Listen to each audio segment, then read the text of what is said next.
यह है साईं बाबा, जिसको कई सारे हिंदू अपना पूजनीय सम्मान देते हैं और उनको पूजते भी हैं, और कई सारे मुसलमान भी इनके सम्मान करते हैं। लेकिन कुछ हिंदुओं का ये कहना है, जरा गौर फरमाइएगा। तो ये क्या है? अब साईं कौन है? साईं कोई हिंदू व्यक्ति नहीं है, साईं कोई सनातन को मानने वाला व्यक्ति नहीं है। साईं एक कट्टर मुसलमान व्यक्ति है जो कट्टर इस्लामिक आइडियोलॉजी को फॉलो करता है। उसी साईं को अब हिंदू ने अपना देवी देवता मान लिया, उसको आराध्य मान लिया, उसको पूजनीय मान लिया कि साईं भगवान है, साईं बाबा हैं। आज के इस वीडियो में हम जानने का प्रयत्न करेंगे कि साईं बाबा की रियलिटी क्या है। क्या असल में या वो हिंदू थे या फिर मुसलमान थे? वे कहते थे कि सबका मालिक एक है। तो चलिए शुरू से शुरू करते हैं आज का ये वीडियो।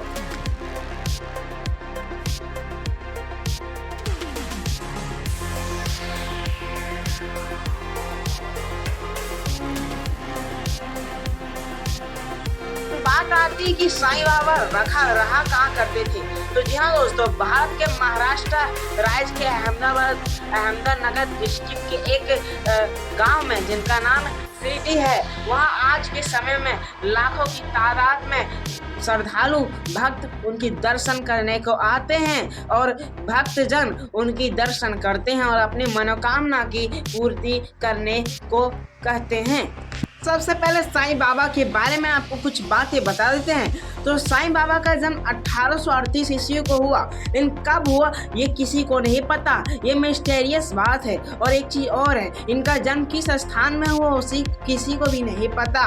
और एक और बात है कि इनके माता पिता का नाम क्या है या फिर इनके माता पिता कौन है, ये भी किसी को नहीं पता। जब साईं बाबा से इनके बारे में, माता पिता के बारे में पूछा गया, तब साईं बाबा ने इनका जवाब नहीं दिया था। साईं बाबा के बारे में हम कुछ और जानना चाहें तो गूगल ने खुद कह रखा है कि साईं बाबा एक फकीर थे, और फकीर शब्द का इस्तेमाल मुसलमानों में होता है, वो हिंदुओं में नहीं होता है। साईं बाबा हिंदुओं और मुसलमानों दोनों की मदद किया करते थे। अगर बात करें कि वह एक मस्जिद में रहा करते थे, जिनका नाम उन्होंने द्वारिका माई रखा था।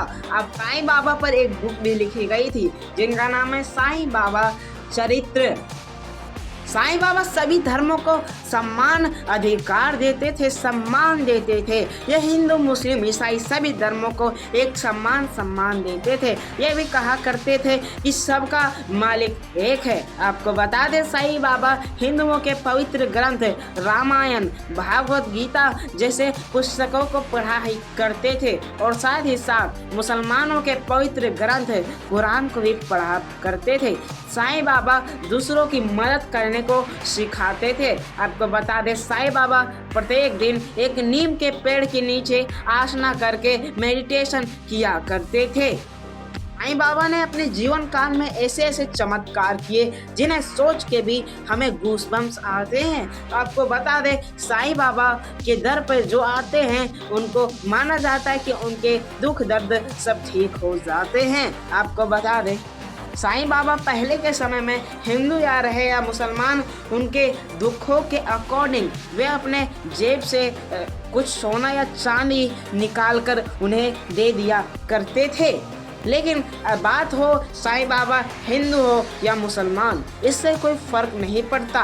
फ़र्क इस बात से है कि वे हमें क्या शिक्षा देते थे, वे हमें क्या बता के गए हैं। उनके आदर्शों के हमें पालन करना चाहिए, चाहे वो हिंदू हो या फिर मुसलमान।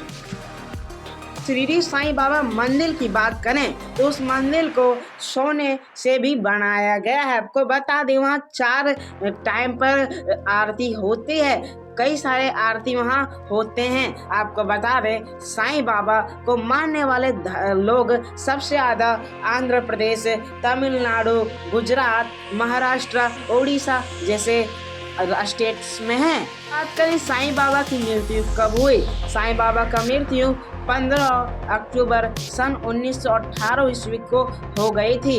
वह शिरडी के नामक स्थान में उनकी मृत्यु हुई थी।